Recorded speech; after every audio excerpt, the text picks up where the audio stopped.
Hello बच्चों, कैसे हैं आप लोग।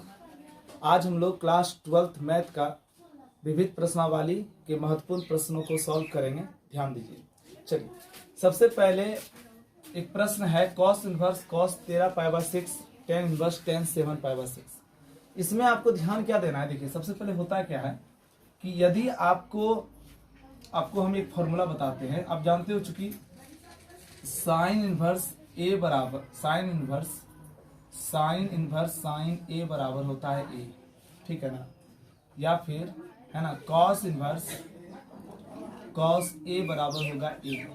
इसी प्रकार से टेन इनवर्स टेन ए बराबर क्या होगा ए। लेकिन ये कब होगा, है ना, ये कब होगा जब इसका रेंज रहेगा। हर चीज का रेंज होता है। साइन का रेंज होता है क्या, -π/2 से π/2 के बीच होना चाहिए एंगल, है ना। कॉस इनवर्स का रेंज क्या होता है, 0 और पाई के बीच होना चाहिए एंगल। टेन इनवर्स का रेंज क्या होता है, -π/2 और π/2 के बीच होना चाहिए एंगल। तो ये सब रेंज होता है, ठीक है ना। तो अगर मान लीजिए यहाँ पर जो थीटा रहता है, जो एंगल रहता है, उसका वैल्यू अगर -90 और +90 के बीच में है, बात समझिएगा, तब जा करके साइन इनवर्स साइन ए का वैल्यू ए होगा, ठीक है। कॉस इनवर्स कॉस ए का वैल्यू ए कब होगा, जब एंगल 0 और पाई के बीच में होगा। बात समझ में आ रहा है कि नहीं आ रहा है। तो यहाँ पर आप ध्यान दीजिए, कॉस इनवर्स कॉस 13π/6, तो इसका आंसर क्या होना चाहिए। कॉस इनवर्स कॉस 13π/6 है, तो इसका आंसर सिंपल होना चाहिए 13π/6। ये आपका आंसर हो जाना चाहिए अगर इस रूल को फॉलो करें तो। लेकिन ये 13π/6 है या नहीं है, ये 13π/6 है या नहीं है, इसका पता करने के लिए आप पहले चेक कीजिए इसका एंगल कितने कितने के बीच आता है। क्योंकि कॉस इनवर्स का जो रेंज होता है ना, कॉस इनवर्स का जो रेंज होता है, कॉस इनवर्स का जो रेंज होता है, वो रेंज होता है 0 और पाई के बीच होता है। पाई का मतलब 180, 0 और 180 के बीच होता है। लेकिन आप चेक कीजिए 13π/6 है, तो अगर आप चेक करो 13 गुना पाई का मान 180/6, तो 6 तिया कितना हो गया, 18 हो गया, आया ना। और 13 तिया कितना हो गया, 39, 390 डिग्री हो गया। अब आप ही बताइए, अगर ये 390 डिग्री जो हुआ है, तो आप ही सोच के देखिए, ये 0 और 180 के बीच में है कि बाहर है, बाहर है। तो जब बाहर है, जब रेंज से बाहर है, तब जा करके कॉस इनवर्स कॉस 13π/6 का मान 13π/6 नहीं होगा। बात समझ में आ रहा है ना। क्यों नहीं होगा बताइए। इसलिए नहीं होगा, है ना, क्योंकि कॉस इनवर्स के रेंज में नहीं, कॉस इनवर्स के रेंज में ये नहीं आ रहा है। बात समझ में आ रहा है। तो हम यहाँ पे लिखेंगे, है ना, cos inverse cos 13π/6 is not equal to 13π/6। क्यों, यहाँ पे लिखिएगा, क्योंकि चूंकि, है ना, cos inverse the range of cos inverse is क्या होता है बताइए, 0 to पाई होता है। और उसके बीच में मेरा एंगल नहीं आ रहा है। आ रहा है क्या, नहीं आ रहा है। ये जो 13π/6 जो है बेटा, ये नॉट बिलोंग्स टू 0 to पाई, इससे बिलोंग नहीं कर रहा है। कर रहा है क्या, तब उस कंडीशन में 13π/6 तो आंसर नहीं होगा। जैसे साइन इनवर्स साइन ए का आंसर ए हो गया, कॉस इनवर्स कॉस ए का आंसर ए हो गया, टेन इनवर्स टेन ए का आंसर ए हो गया। उसी प्रकार कॉस इनवर्स कॉस 13π/6 का आंसर 13π/6 नहीं होगा। तब उस कंडीशन में क्या करेंगे हम, बड़ा ध्यान से समझिएगा। तब जो प्रश्न है उसको हम अलग तरीके से सॉल्व करते हैं। चलिए मान लेते हैं, क्या मान लेंगे, cos inverse cos 13π/6 is equal to, हमने क्या मान लिया, थीटा मान लिया। Cos inverse cos 13π/6 is equal to theta, तो हम क्या लिख सकते हैं, इसको हम कॉस थीटा बराबर कॉस 13π/6 लिख सकते हैं या नहीं लिख सकते हैं। तो आप सोचिए, cos inverse cos 13π/6 equal to theta, तो cos थीटा बराबर हो गया cos 13π/6। अब जरा सा आप ध्यान से समझिएगा जो हम कहने वाले हैं। आप क्वाड्रेंट जानते हैं, है ना, ये सब आप क्वाड्रेंट जानते हैं। ये 0 डिग्री होता है, ये 90 डिग्री होता है। इसको हम 90 को हम कह सकते हैं π/2। ये कितना डिग्री होता है, 180 डिग्री होता है ना। ये कितना होता है बताइए, 270 होता है। इसको हम 3π/2 भी कह सकते हैं। और ये कितना होता है, 2π होता है, मतलब 360 डिग्री होता है। ये सब तो आप जानते हैं, समझ रहे हैं कि नहीं समझ रहे हैं। तो अब यहाँ पर समझिए, अब यहाँ पर अगर एंगल मेरा 360 डिग्री आ रहा है, समझ रहे ना, अगर हम आपको बता रहे हैं ध्यान से समझिए, देखिए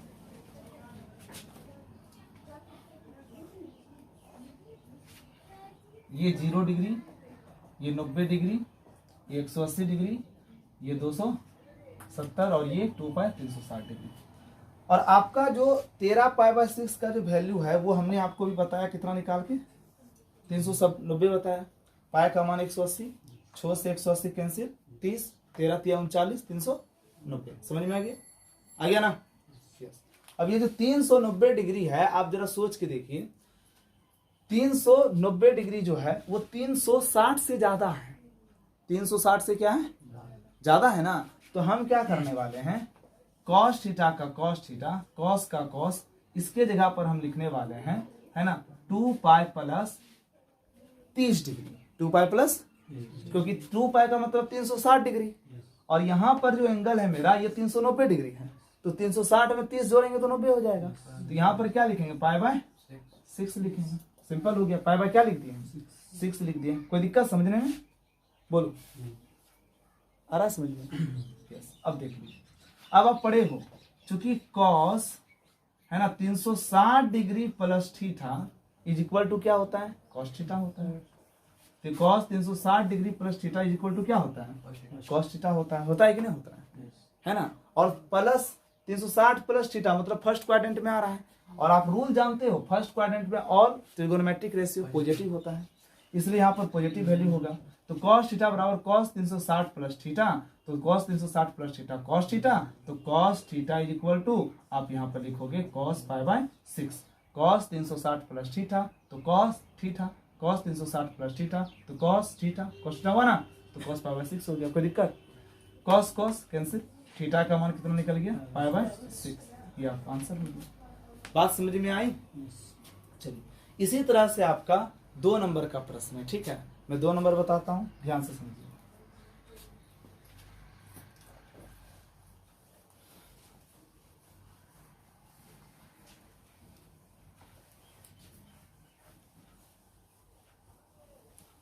चलो 2 नंबर का प्रश्न ध्यान दीजिए। देखो 2 नंबर में है tan इनवर्स tan 7 पाई/6। हमने आपको बताया tan inverse tan a is equal to a होता कब, जब रेंज होता -पाई/2 और पाई/2 के बीच में रहता, तभी ना। आप चेक करो तो ये होता कब, जब इसके रेंज में रहेगा तब ना। अब देखो यहाँ पर tan इनवर्स tan 7 पाई/6 है, तो 7 पाई/6 इसका वैल्यू कितना हो गया बताइए तो। 7 पाई/6 का 7 गुना 180/6 हो गया। 6 तिया कितना हो गया, कितना हो गया, 210 ना। 6 तिया 18, 7 तिया 21, 210 डिग्री हो गया। तो 7 पाई/6 का जो रेंज है क्या 10 के रेंज में है। 10 का रेंज है -90 से बड़ा होना चाहिए, +90 के बीच में होना चाहिए, -90 और +90 के बीच में होना चाहिए। और यहाँ पर आपका 200 कितना डिग्री हो रहा है, 10 डिग्री हो रहा है। इसके रेंज में आ रहा है, इसके रेंज में नहीं आ रहा है, इसलिए tan इनवर्स tan 7 पाई/6 का आंसर 7 पाई/6 नहीं होगा। बात समझ में आया? तब हम इसको क्या करेंगे, तब इसको हम अलग तरीके से सॉल्व करेंगे, है ना। देखिए मान लीजिए, लेट माना कि tan इनवर्स tan 7 पाई/6 इज इक्वल टू हमने क्या मान लिया, थीटा मान लिया। तो अब बताओ बच्चों क्या हो जाएगा, tan इनवर्स tan 7 पाई/6 थीटा, तो tan थीटा बराबर क्या हो गया 7 पाई/6, ठीक है ना। अब देख लो क्या हो गया, tan यहाँ सॉरी tan छूट गया, tan 7 पाई/6, तो tan थीटा का tan थीटा। अब ये आपका जो tan 7 पाई/6 है, यहां पर समझ लो कितना है, 210 डिग्री है।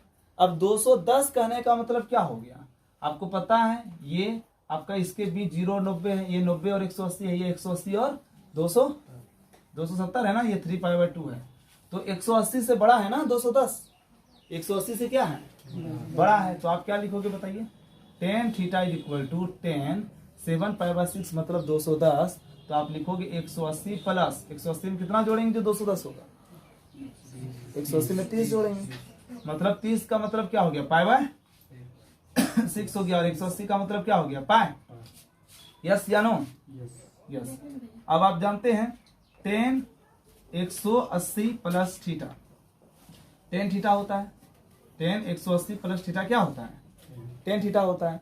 तो हम क्या लिख सकते हैं? Tan 180 plus theta tan theta, मतलब tan theta is equal to tan 180 plus pi by 6, तो टेन पाई बाय 6 हो गया। टेन थीटा का मान कितना हो गया? पाई बाय 6 हो गया। बात समझ में आई? चलिए इसको नोट कीजिए आप। चलिए विविध प्रश्नावली में question number 3, 2 sine inverse 3/5 is equal to tan inverse 24/7। कैसे बनाएंगे इसको? ये तो सब प्रश्न ही है, 8 नंबर तक प्रश्न हमने लिख करके रखे हैं और ये सारे प्रश्न एक जैसे हैं, मतलब एक ही जैसा है तो एक ही जैसा नियम को फॉलो करते हुए बनेगा, इसलिए हमने सारा लिखा। अब देखो मैं 3 नंबर बताता हूं। सबसे पहले 3 नंबर के जो प्रश्न हैं वो हैं 2 sine inverse 3/5 is equal to tan inverse 24/7। कोई दिक्कत? अब तुम लोग यहां पर ध्यान दोगे, सबसे बड़ी बात क्या होती है कि आपको इसमें करना क्या है, आपको यहां पर लिखा हुआ है प्रूफ डेट, सिद्ध करना है। सिद्ध करने का मतलब LHS RHS बराबर होना चाहिए, LHS RHS बराबर होना चाहिए, मतलब बराबर के इधर और बराबर के उस तरफ जो भी बंदा लिखा हुआ है वो बराबर होना चाहिए दूसरे का। ये sine inverse 3/5 is equal to हमने क्या माना? थीटा। साइन इनवर्स 3/5 को हमने क्या मान लिया? थीटा। तो बताइए साइन थीटा बराबर क्या निकला? 3/5 निकला। अब साइन थीटा का वैल्यू होता है P/H होता है, तो P पता है, H पता है, B निकल जाएगा। तो B बराबर क्या होगा बताइए? √(h² माइनस P², पाइथागोरस प्रमेय। अब देख लीजिए तो B बराबर क्या हो जाएगा? H का मान कितना है? 5, तो 5 पर स्क्वायर। P का मान कितना है? 3 पर स्क्वायर, तो B का मान 25 माइनस 9 कितना निकल गया? 16 निकल गया। कितना निकल गया? 4 निकल गया। B का मान कितना निकल गया? 4। अब इसको अगर हम 10 में कन्वर्ट करना चाहें तो हम क्या लिख सकते हैं? Tan theta is equal to क्या होता है? P/B होता है। तो 10 का 10, थीटा का थीटा, P का वैल्यू हम क्या कर सकते हैं? चलिए P का वैल्यू हम क्या लिख सकते हैं? 3। और B का वैल्यू क्या लिख सकते हैं बताइए? B का वैल्यू 4 लिख सकते हैं। तो टेन थीटा बराबर 3/4 हो गया। कोई दिक्कत? बोलो ना। नहीं। तो अब हम इसको क्या लिख सकते हैं? देख लो, tan inverse 3/4 is equal to हम थीटा लिख सकते हैं। अगर हम थीटा निकालेंगे तो क्या हो जाएगा? टेन इनवर्स 3/4 नहीं हो जाएगा? इसको समीकरण 2 ले लो, इसको समीकरण 1 ले लो। फ्रॉम 1 and 2, समीकरण 1 और 2 से दाया दाया पक्ष बराबर है तो बाया बाया पक्ष बराबर होगा। कहने का मतलब sine inverse 3/5 is equal to हो जाएगा टेन इनवर्स 3/4। हाँ या ना? तो अब हम साइन इनवर्स 3/5 के जगह पर हम डायरेक्ट टेन इनवर्स 3/4 ले सकते हैं। तो अब क्या करेंगे? हम मान लेंगे, माना कि लेट LHS मान लिए। LHS क्या बताइए? 2 साइन इनवर्स 3/5 है। 2 का 2 इंटू साइन इनवर्स 3/5 के जगह पर हम क्या लिख सकते हैं? टेन इनवर्स 3/4 लिख सकते हैं कि नहीं लिख सकते हैं? और हमने आपको सूत्र बताया है, क्या सूत्र होता है? 2 tan inverse x is equal to tan inverse 2x/1 minus x² होता है ना? तो बस इसी सूत्र से इसको तोड़ेंगे।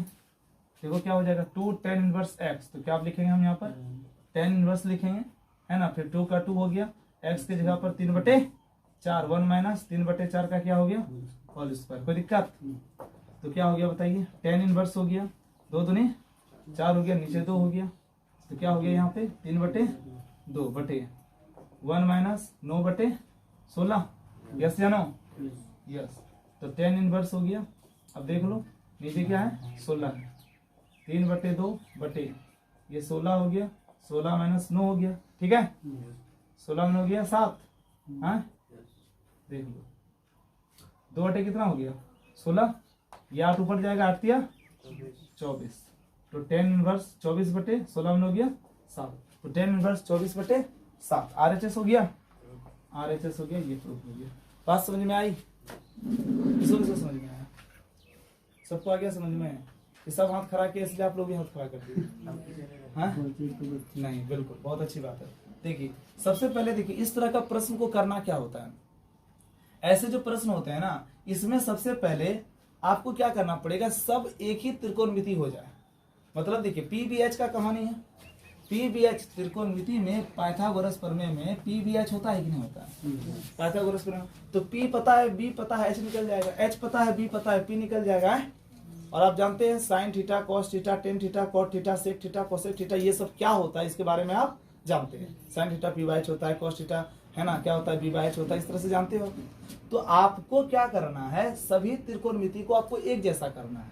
जैसे कि मैंने अभी किया, मैंने क्या किया, ये साइन इनवर्स 3/5 था, इसको किस में कन्वर्ट कर दिया, साइन इनवर्स 3/5 को हम टेन इनवर्स में कन्वर्ट कर दिए, ठीक है ना। उसके बाद देखिए जब ये साइन इनवर्स 3/5 टेन इनवर्स में कन्वर्ट हुआ, तो यहाँ पर देखिए साइन इनवर्स 3/5 की जगह पे हम लिख दिए 2 टेन इनवर्स 3/4। लिखें या नहीं लिखें, क्योंकि देखिए समीकरण 1 और 2 से देखिए दोनों बराबर हो गया है। अब 2 टेन इनवर्स 3/4 है, अब सूत्र होता है, ये सूत्र है, ये सूत्र है, क्या है सूत्र, 2 टेन इनवर्स x बराबर होता है 2 टेन इनवर्स 2x बटे 1 माइनस एक्स स्क्वायर। यहाँ पर फॉर्मूला पुट किया, प्रूव्ड हो गया। बात समझ में आया। तो इस तरह के जितने भी प्रश्न आप 8 तक देख रहे हो, है ना, तो 8 नंबर तो हम बता देंगे क्या है, लेकिन 7 तक जितने भी प्रश्न देख रहे हो वो इसी तरह से बनेगा। जैसे कि देखिए यहाँ पर देखिए क्या, ये साइन इनवर्स है, ये साइन इनवर्स है, ये टेन इनवर्स है। बात समझ में आ रहा है कि नहीं आ रहा है। तो क्या कीजिए आप, ये दोनों को पूरे को 10 में बना दीजिए, ये इसको भी 10 कन्वर्ट कीजिए, इसको भी 10 कन्वर्ट कर दीजिए, ठीक है। और इधर 10 है ही, प्रूव्ड हो जाएगा। यहाँ पर देखिए ये कॉस है, ये भी कॉस है, ये भी कॉस है, ये सिंपल है। आपको फॉर्मूला पता है, cos inverse x plus cos inverse y का क्या फॉर्मूला होता है, ठीक है ना। चलिए इसमें देखिए, यहाँ पर देखिए ये कॉस है, ये साइन है, ये साइन है, तो बस इस बंदे को साइन बना दो, तो sine inverse x plus sine inverse y का फॉर्मूला लग जाएगा, ठीक है। इसके बाद देखो यहाँ पर ये टेन है, ये साइन है, ये कॉस है, इसमें क्या करना है, साइन को 10 बना देना है, कॉस को 10 बना देना है, तो tan inverse x plus tan inverse y का फॉर्मूला लग जाएगा। इसी प्रकार से ये सारे बनेंगे, ठीक है। चलिए हम एक दो प्रश्न बनाने से पहले आपको हम कुछ फॉर्मूला बता देते हैं। आप वैसे हम बेसिक क्लास में सारा बता चुके हैं आप लोगों को, ठीक है ना, पर हम रिवीजन के लिए आपको जो है कुछ फॉर्मूला बता देते हैं, जिससे कि ये सारे प्रश्न आप लोगों के बनेंगे। अब ये फॉर्मूला क्या है, ये इंपॉर्टेंट फॉर्मूला है, ध्यान से समझिएगा। चलिए आप लोगों को बता देना चाहते हैं, sine inverse x plus sine inverse y बराबर होता है फॉर्मूला, साइन इनवर्स है ना, sine inverse x into root under 1 minus y square है ना, plus y into root under 1 minus x square, ये होता है, ठीक है। अगर प्लस है, अगर sine inverse x minus sine inverse y पूछेगा तो कुछ नहीं करना है, ये प्लस है तो यहाँ पे माइनस हो जाएगा, मतलब sine inverse x plus sine inverse y बराबर sine inverse x into root under 1 minus y square plus y into under root 1 minus x square. और sine inverse x minus sine inverse y बराबर sine inverse, ये plus की जगह minus x into under root 1 minus y square minus y into under root minus x square. कोई दिक्कत, same बात हो गया। चलिए number 2, cos inverse x plus cos inverse y, इसका फॉर्मूला होता है cos inverse x into y है ना, x into y minus root under 1 minus x square into root under 1 minus y square. देखो cos inverse x plus cos inverse y का ये formula है ना। तो यहाँ पर देखो, यहाँ पर प्लस है तो यहाँ पर क्या है, माइनस है। अगर यहाँ पर माइनस हो जाएगा तो यहाँ पर क्या हो जाएगा, प्लस हो जाएगा। बस सिंपल सा चेंज करना है, ठीक है ना। फॉर्मूला याद रख दीजिए। नंबर 3 देखिए, अगर हम tan inverse x plus tan inverse y की बात करें तो क्या होगा बताइए। टेन इनवर्स है ना x, tan inverse x plus y बटे 1 माइनस एक्स। बात समझ में आ रहा है कि नहीं आ रहा है। तो ये आपका tan inverse x plus tan inverse y का फॉर्मूला हो गया। अगर टेन इनवर्स एक्स यहाँ माइनस हो जाएगा तो यहाँ क्या हो जाएगा, यहाँ प्लस है तो यहाँ माइनस हो जाएगा, नीचे माइनस है तो यहाँ क्या हो जाएगा, प्लस हो जाएगा।